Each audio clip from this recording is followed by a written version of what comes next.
Bismillahirrahmanirrahim. Puji syukur kita ucapkan kepada Allah Subhanahu wa taala yang telah memberikan kita kesempatan untuk melaksanakan presentasi di mana kami dari kelompok 9 akan mempresentasikan yaitu tentang soal 7.9 dari Design of Experiment, Blocking and Confounding Factorial Design.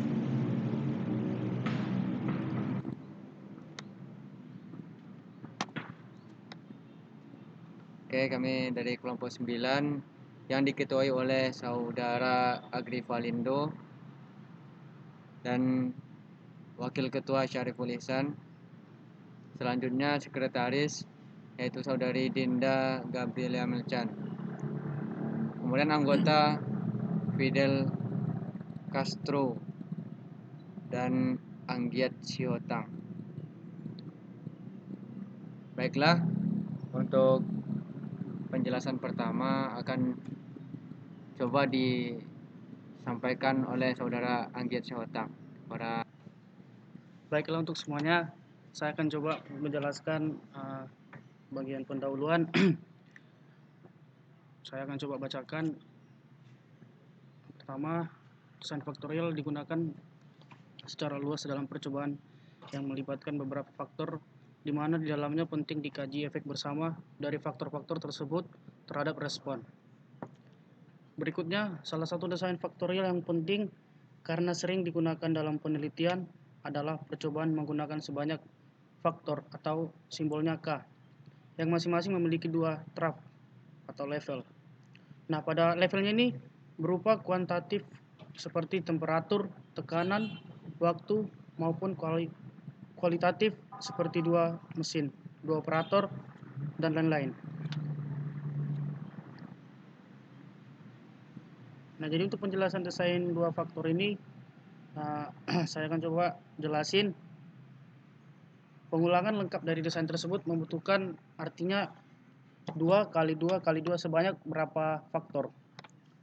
Hal ini disebut sebagai desain faktor atau simbolnya 2 faktor K.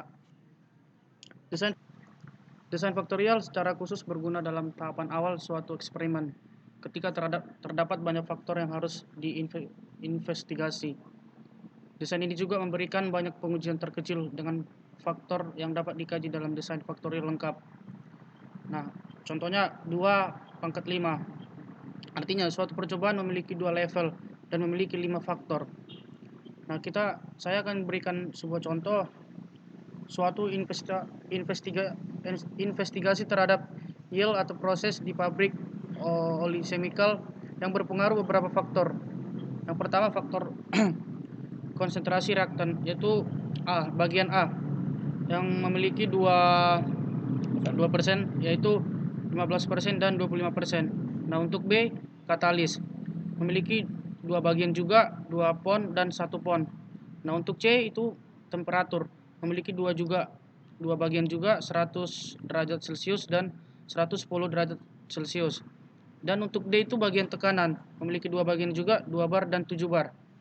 Yang menjadi faktor pada contoh tersebut ialah konsentrasi, katalis, temperatur, tekanan, sementara level pengujinya berada pada level seperti 15% dan 25%, dan juga 100 derajat dan 110 derajat.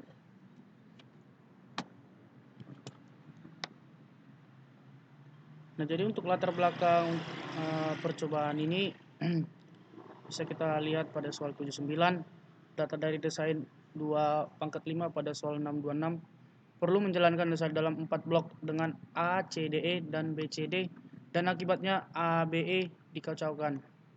Analisis data dari desain ini berupa dengan percobaan 4 blocking 2/5 dijalankan di pabrik fabrikasi semikonduktor dalam upaya untuk meningkatkan hasil. Nah, jadi untuk 5 faktor masing-masing pada 2 tingkat level yang sedang dipelajari. Faktor dan level adalah aperture setting, yaitu terbagi 2, small dan large, yang artinya besar kecil. Dan juga untuk bagian B-nya yaitu exposure time, di bawah nominal 20% dan di atas nominal 20%. Jadi untuk C itu development time yang terbagi dua 30 dan 45 detik. Nah, jadi untuk D-nya itu mass dimension terbagi juga dua bagian, yaitu kecil dan besar.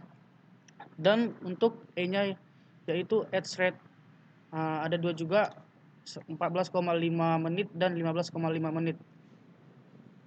Nah, jadi untuk masalah yang perlu kita selesaikan dalam percobaan ini, yang pertama ialah meningkatkan hasil yield pada desain 2/5 yang unreplicated, artinya yang tidak direplikasi. Nah, jadi untuk kedua masalahnya yaitu analisa eksperimen dengan mencari nilai signifikan dan tidak signifikan. Nah, jadi untuk tujuan percobaan ini terdapat beberapa poin.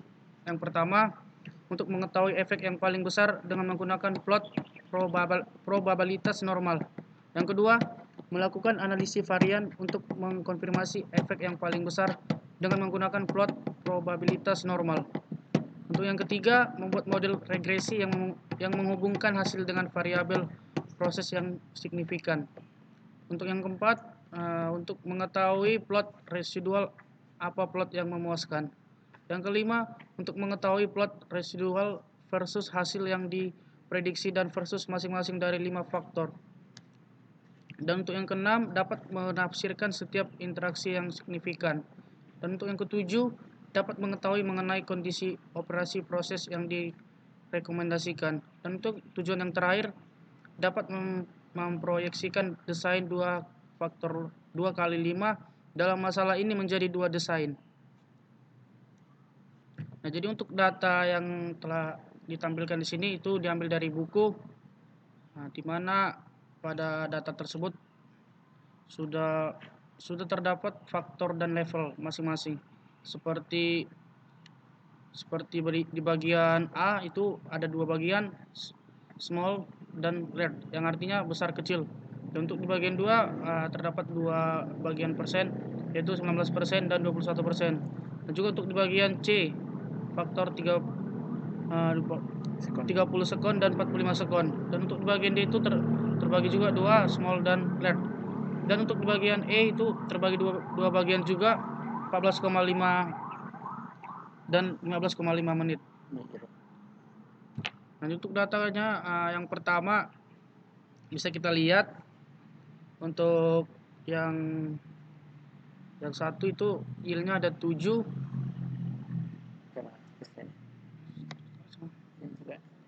Nah, juga untuk data untuk selanjutnya bisa kita lihat, ini ya diambil juga dari buku.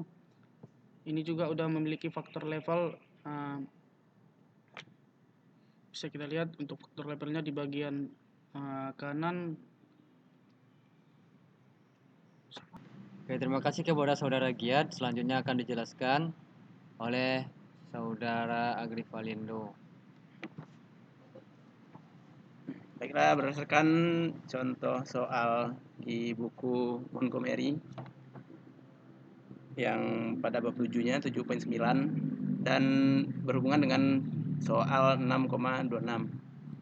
Seperti yang telah dijelaskan oleh saudara Gia tadi, ini data ini adalah merupakan hasil yang telah didapatkan oleh seorang peneliti di mana dilakukan percobaan pada pabrik fabrikasi semikonduktor.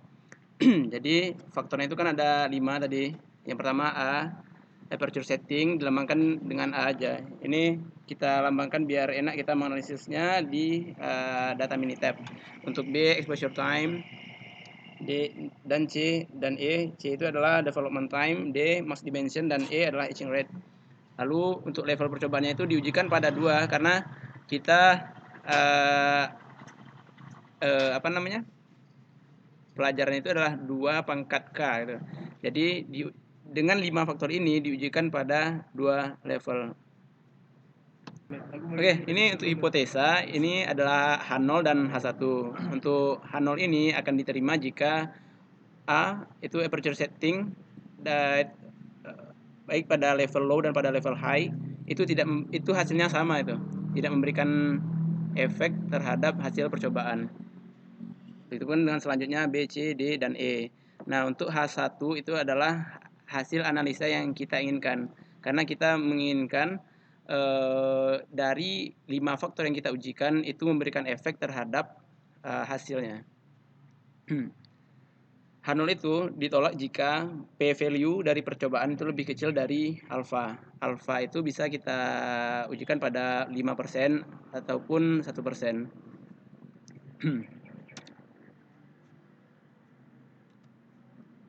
Baik, saya akan mencoba menjelaskan langkah-langkah penganalisaan dengan desain faktorial 2 pangkat K dengan blocking dan confounding.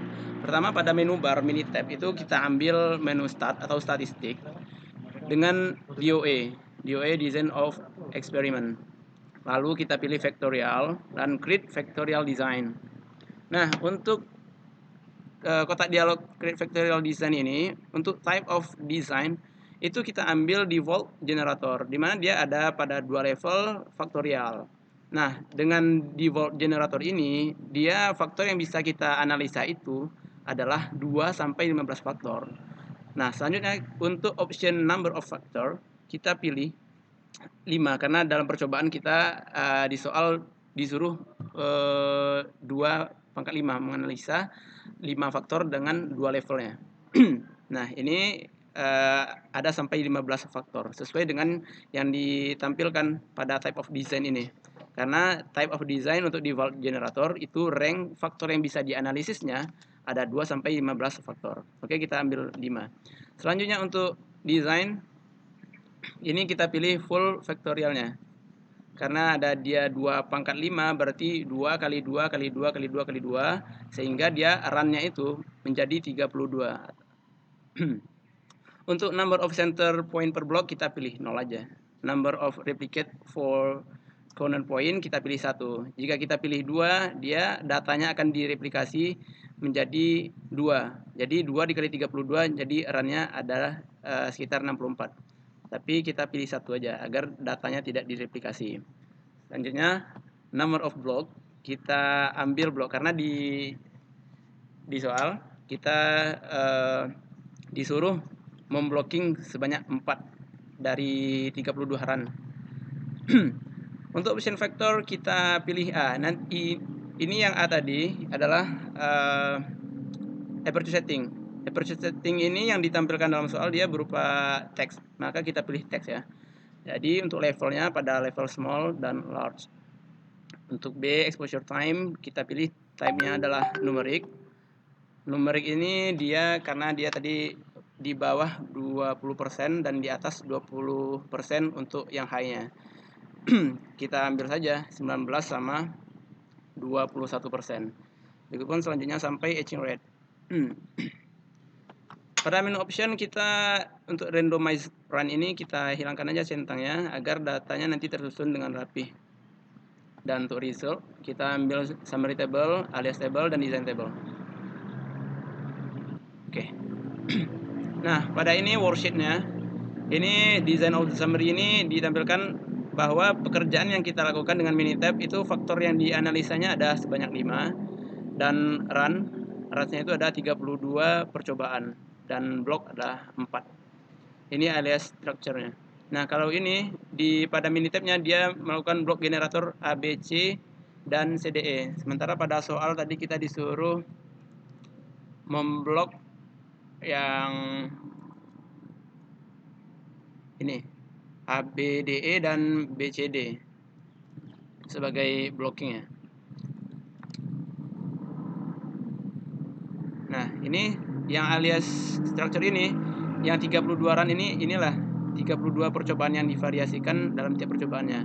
Nah, untuk desain tabelnya artinya ini run sebanyak 32 run atau sebanyak 32 percobaan dan bloknya ada blok 1. Jadi run 1 sampai 8 itu termasuk blok 1. 9 sampai 16 dalam blok 2, 17 sampai 24 dalam blok 3, 25 dan 20 dan 32 runningnya ada pada blok keempat.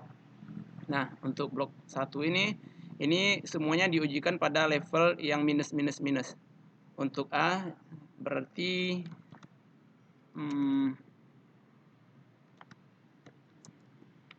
berarti untuk A dia ada small ya. Kalau dia semuanya pada level bawah semua, berarti A-nya adalah yang di sini pada small, ini ada 19. Bisa kita baca di tabel Minitab-nya di sini. Small, berarti ini yang negatif ini menandakan levelnya pada level bawah, sementara yang plus ini levelnya pada level atas, large tadi kan yang untuk A. Oke, selanjutnya untuk menganalisa desain faktorial ini dengan blocking, kita ambil lagi pada menu barnya itu statistik, lalu DOE, design of experiment, dan faktorial. Nah, kita tidak perlu membuat create factorial design karena desainnya sudah kita buat. Selanjutnya adalah analyze factorial design. Nah, sebelum ini kita memasukkan respon, tapi responnya harus kita inputkan dulu hasil dari percobaan yang telah dilakukan oleh seorang peneliti yang telah didapatkannya pada percobaannya di pabrik fabrikasi semikonduktor. Ini untuk yield, ini udah didapatkan oleh penelitinya ya. Hanya kita copy saja atau kita ketik pun juga bisa. Kita pastikan dulu datanya agar sesuai 32 run. Oke, cocok. Ambil start, DOE, factorial, dan analyze factorial design. Tadi kan belum ada tampilan yieldnya di sini kan. Nah, setelah kita inputkan tadi di lembar kerja Minitab kita di sini, barulah dia muncul. Selanjutnya untuk respon kita isikan yield. Lalu untuk terms ini include term in model abstract order ini 5 karena ada 5 faktor yang kita jabarkan. Tapi kita coba dulu. Biasanya dia 5 belum muncul karena sulit mendapatkan 5 kondisinya. Untuk menu option ini jangan lupa untuk confidence level for intervalnya 95%. Artinya jika CI-nya 95% berarti alpha sama dengan 5%. Lalu untuk grafik ini kita ambil normal karena dalam soal disuruh membahas bagaimana analisanya pada plot normal. Oke, result ini bisa kita kosongkan. Tanya oke. Nah, di sini pada hasil Minitab-nya ditampilkan. Di sini tidak, ini bintang-bintang ini artinya dia tidak mampu membaca data kita karena jika kelima interaksi kita tampilkan dia tidak mampu menampilkannya. Coba kita ambil lagi. Ini bukan berarti dalam analisa kita itu salah, tapi dia tidak mampu membaca untuk 5 variasinya. Kita coba pilih 4. Nah, inilah perbedaannya antara yang awal dengan 5 kita masukkan dengan 4 interaksi yang maksimalnya. Oke, di sini coefficient. Lalu ditampilkan di sini ada ANOVA-nya. Analysis of variance. Di sini kita tadi kan telah membuat pada hipotesa bahwa P value itu jika P value hasil percobaan itu lebih kecil dibandingkan alpha, maka itu adalah efek yang memberikan hasil terhadap jika P value lebih kecil dibandingkan alpha, berarti faktor tersebut berpengaruh terhadap hasil percobaan. Untuk A kita bisa lihat bahwa P value-nya 0,742, artinya 74,2%. Untuk B 2,4%, D 0,08% dan E 0,029%. Jika kita lihat faktor A dan C, ini dia di atas alfa 5%, artinya dia tidak memberikan pengaruh terhadap hasil percobaan. Sementara untuk B, C, dan E, itu P value-nya ada pada rank lebih kecil dibandingkan alfa 5%. Sehingga bisa kita katakan bahwa B, D, dan E berpengaruh terhadap hasil percobaan. Nah, ini kita lihat two-way interaction. Kita lihat bagaimana interaksi dari kedua faktor terhadap percobaannya. Untuk pengaruh interaksi A dan B itu tidak memberikan pengaruh karena P value-nya 27,8%. Interaksi AC juga seperti itu. Yang berpengaruh adalah interaksi B dan E karena P value-nya ada 3,5%.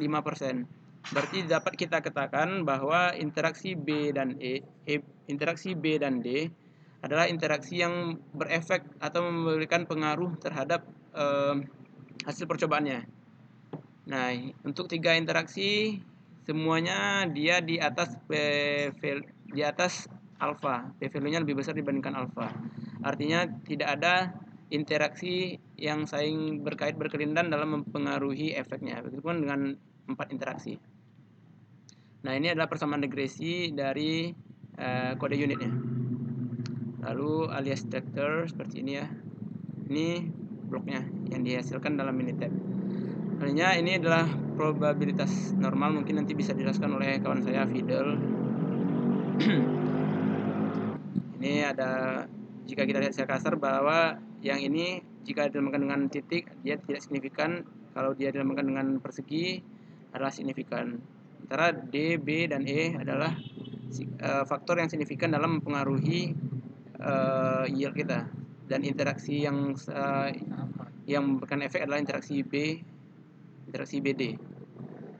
Oh, ini Pareto chart-nya. Pareto chart ini dia dikatakan mempengaruhi hasil jika pada line ini garis dia melebihi line referensi line atau line referensi. Ini sama juga dengan normal plot tadi, cuma bedanya di sini ditampilkan dengan bar deh. Ini residual plot.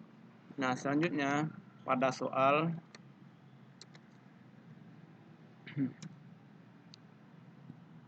ini nanti ditanyakan proyeksikan 2 pangkat 5 desain faktorial dalam masalah menjadi 2 desain yang faktornya penting gitu. Karena kita mengetahui bahwa di sini adalah faktor pentingnya adalah BD, interaksi BD, maka di sini kita ambil lagi start, lalu DOE, faktorial, lalu analyze factorial design. Lalu pada termsnya ini kita hilangkan saja interaksi selain BD. Jadi interaksinya adalah BD saja. BD.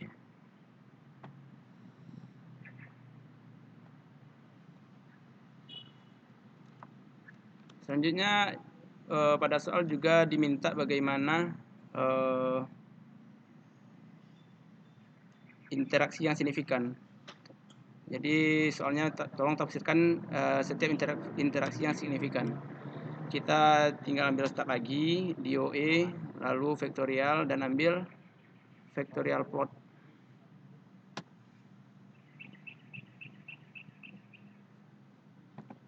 Factorial plot tadi yang berpengaruh adalah B, D, dan E ya.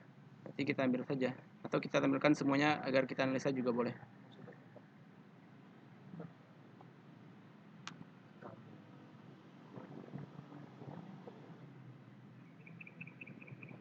Oh, ini cuma 2 ya. Oh, karena ini kita menganalisa 2 faktorial.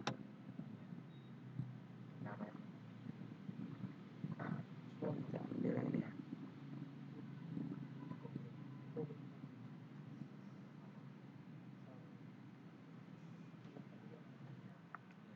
Oke, kita coba tampilkan ke 5 plotnya bagaimana dalam mempengaruhi hasil yang ditampilkan dalam kurva atau plotnya. Di sini kita seperti biasa kita ambil menu start, DOE, faktorial, dan pilih factorial plot. Nah, ini kita coba tampilkan A, B, C, D, E bagaimana interaksinya terhadap hasil. Nah, ini di plot ya.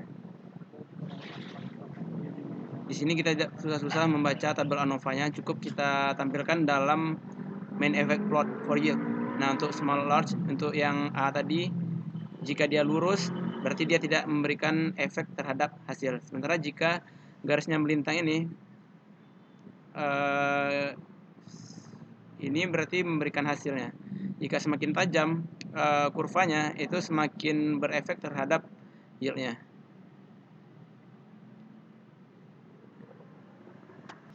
Terima kasih, penjelasannya sangat bagus dari saudara Agrif Valindo.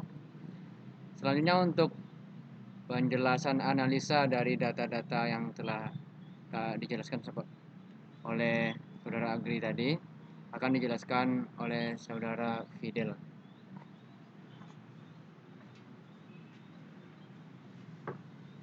Oke.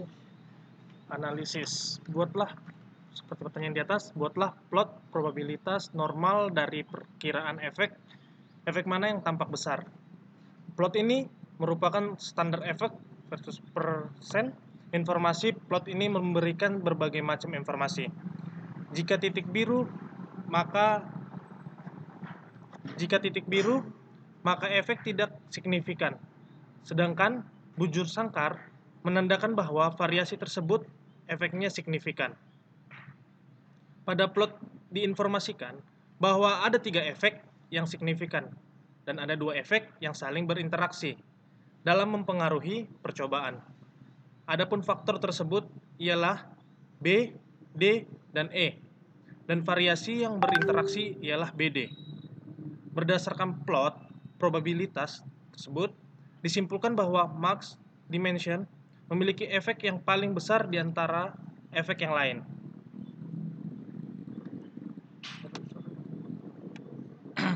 Ini adalah contoh yang tadi sudah dijelaskan oleh saudara Agri. Next ya. Next. Dan ini juga Sudah plot. reducible. Oke. Pembahasan hasil. Plot ini menampilkan beberapa signifikan suatu faktor percobaan dalam memberikan pengaruh terhadap percobaan. Dari plot tersebut, efek yang paling signifikan ialah D, max dimension. Pembahasan hasilnya, plot ini merupakan hubungan antara faktor yang memberikan efek dalam percobaan. Pada plot tersebut, garis plot untuk interaksi BE dan DE sejajar. Artinya tidak ada interaksi. Sedangkan BD, garis plotnya tidak sejajar, artinya faktor tersebut berinteraksi dalam mempengaruhi hasil. Pada Pareto chart ini ditampilkan faktor-faktor yang memberikan efek pada percobaan. Suatu faktor dikatakan memiliki efek terhadap percobaan jika hasil analisa melewati garis standar.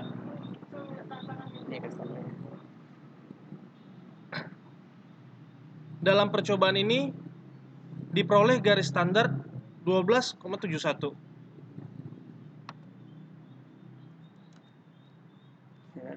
Pada Pareto chart diperoleh BD sebagai faktor yang signifikan dalam percobaan.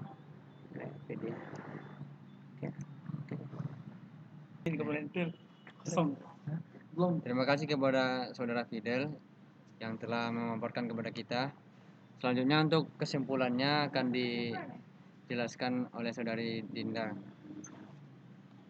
Baiklah, kesimpulannya adalah aparatur setting atau A H0 diterima karena pada level small ataupun large tidak memberikan efek terhadap hasil percobaan. Kemudian exposure time atau B H0 ditolak karena variasi level exposure pada 19% maupun 21% memberikan efek terhadap hasil percobaan atau mempengaruhi hasil percobaan. Selanjutnya development time C yaitu H0-nya diterima, variasi waktu 30 dan 40 second tidak mempengaruhi hasil dalam percobaan. Kemudian max dimension D H0 ditolak, variasi percobaan max dimension pada small dan large memberikan efek yang sangat signifikan terhadap percobaan, yaitu mempengaruhi hasil percobaan yang signifikan. Kemudian H rate-nya H0 ditolak, variasi H rate pada 14,5 menit dan 15,5 menit memberikan efek terhadap percobaan atau mempengaruhi hasil percobaan. Selanjutnya H0 ditolak karena p-value-nya percobaan lebih kecil daripada alfa.